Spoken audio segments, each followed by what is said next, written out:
Olha só, Hebreus capítulo 7, versículo de número 1. Porque este Melquisedeque, rei de Salém, sacerdote do Deus Altíssimo, que saiu ao encontro de Abraão, quando voltava da matanças dos reis, o abençoou. Olha o que diz o versículo 2. Para o qual também Abraão separou o dízimo de tudo. Então, o que se usa esta passagem?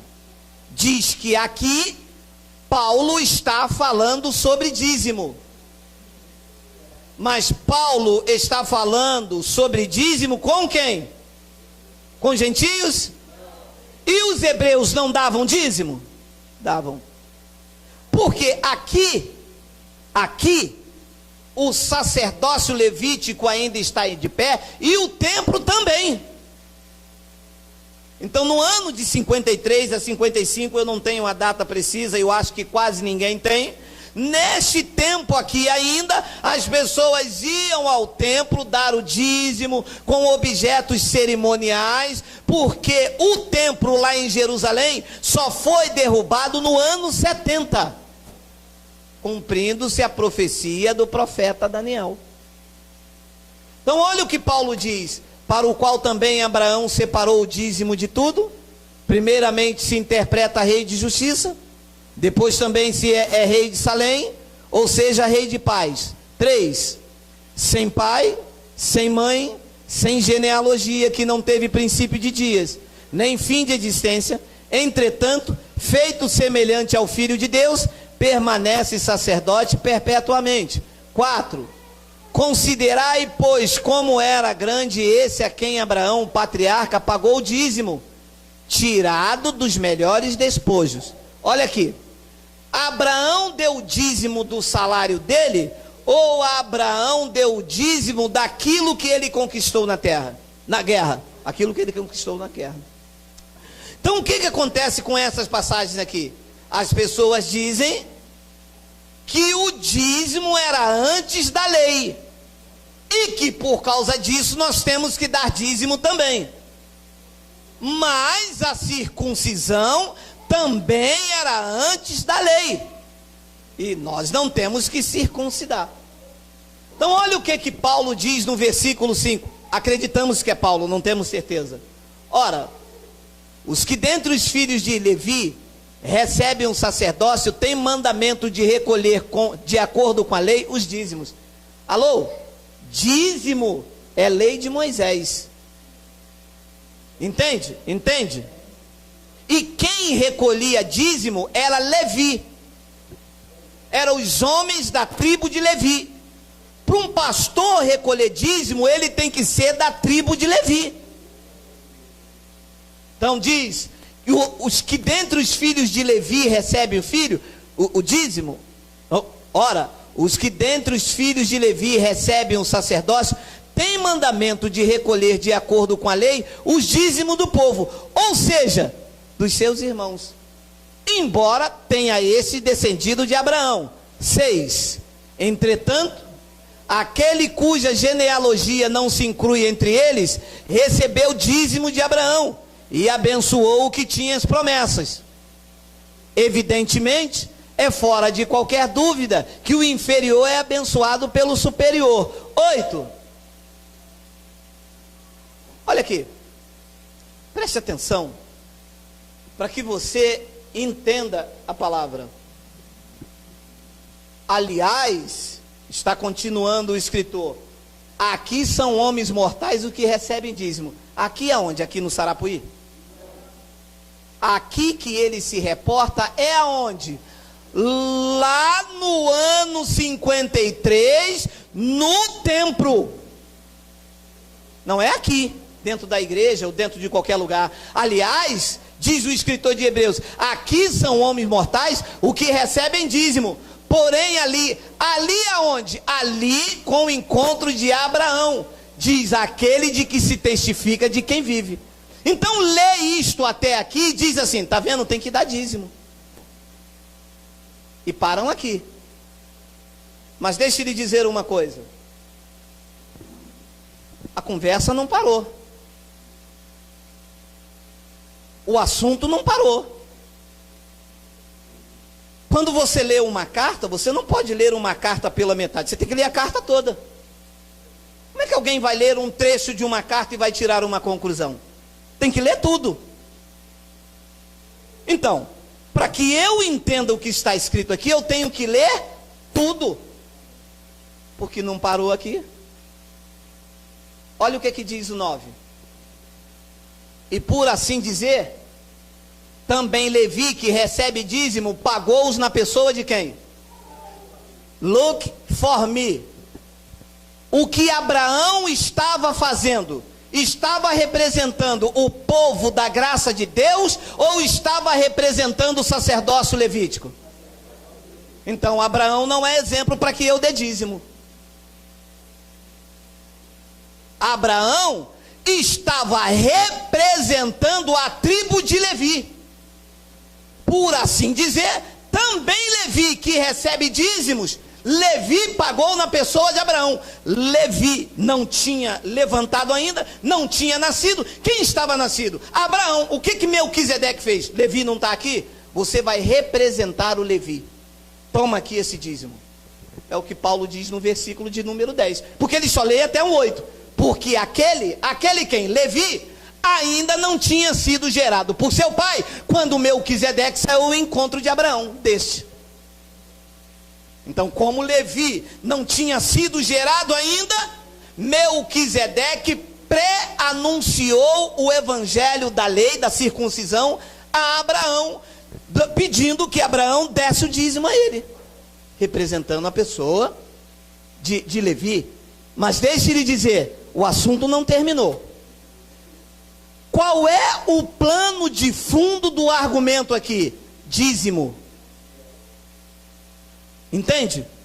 O plano de fundo desse capítulo aqui é dízimo. Não está se falando de outra coisa. Está se falando do dízimo de Abraão. Entende? Vamos ler o versículo 11. Porque o assunto não acabou. Se, portanto, a perfeição houvera sido mediante o sacerdócio levítico, pois nele, baseado, o povo recebeu a lei, e Abraão estava representando ele, que necessidade haveria ainda de que se levantasse outro sacerdote, segundo a ordem de Melquisedeque, e não fosse contado segundo a ordem de Arão? 12. Pois quando se muda o sacerdócio, necessariamente há também mudança de lei. Meu amado, mudou o sacerdócio. Não é mais o sacerdócio levítico para recolher dízimos, porque o dízimos eram impostos que deveriam ser pagos. E Cristo pagou toda a dívida por nós na cruz. Ora, meu amado, você tem um carro. É mês de IPVA. É IPVA mesmo, né? Quanto o seu carro tem que te pagar para você pagar o IPVA? Quanto? Oi? Nada. Por quê? Porque o proprietário é você. Quanto o seu carro tem que te dar para botar 4 pneus novos? Diga, nada. Por quê? Porque o proprietário é você. Quanto que você tem que dar a Deus? Nada. Por quê? Porque o proprietário é Ele. Você é propriedade exclusiva de Deus. Ele te comprou, você não tem que pagar nada. Eu vou pagar o dízimo. Mas por que pagar em dízimo? Eu estou com dívida? Meu amado, você tem uma dívida de 50 mil reais. Aí o seu patrão paga toda a dívida para você. Você deve quanto? Ora, Cristo foi na cruz e pagou toda a dívida. Você vai pagar o que a Ele? Isso aí. Depois ele diz no versículo 13, olha lá. Porque aquele de quem são ditas estas coisas pertence a outra tribo da qual ninguém prestou serviço ao altar. 14. Pois é evidente que o nosso Senhor procedeu de Judá, tribo a qual Moisés nunca atribuiu o sacerdote. 15. E isto é ainda muito mais evidente quanto à semelhança de Melquisedeque, se levanta outro sacerdote. 16, constituído não conforme a lei de mandamento carnal, mas segundo o poder de vida indissolúvel. 17, porquanto se testifica, tu és sacerdote para sempre, segundo a ordem de Melquisedeque. Estamos ainda no mesmo contexto. O plano de fundo disso aqui é o dízimo de Abraão a Melquisedeque. E que Abraão estava representando o sacerdócio levítico, não estava representando a graça de Deus. Bradem agora, versículo 18. Portanto, diga portanto. Por um lado se revoga a anterior ordenança. De que ordenança estamos se falando? Do dízimo? Foi revogado ou não foi? Mas eles não leem até aqui. Portanto, por um lado se revoga a anterior ordenança. O dízimo era uma ordenança, meu amado, e foi revogada. Por quem? Por Cristo. Por que o dízimo foi porque a ordenança que se está tratando aqui é do dízimo, lembra? Não está falando de jejum, não está falando de Páscoa, está falando do dízimo. A ordenança que se trata, o capítulo 7, é o dízimo de Abraão. E ele diz, portanto, por um lado, se revoga a anterior ordenança por causa de sua fraqueza e inutilidade. 19, eu chamo de bomba. Pois a lei nunca aperfeiçoou coisa alguma, e por outro lado, se introduz esperança superior, pelo qual nós chegamos a Deus.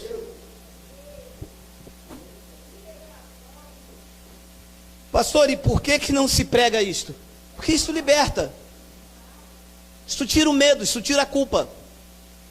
Sabe quantas pessoas não dormem com medo do gafanhoto ir na casa delas, meu amado? Você tem noção? Você tem noção quantas pessoas ficam com medo de ser amaldiçoada, de estar roubando a Deus? Você não tem noção. Você já passou por isso? Já passou por isso? Você já sentiu aquele medo de falar com o marido assim, nós estamos roubando a Deus, e um gato miar lá fora, e a pessoa, tá vindo, homem? Um gato.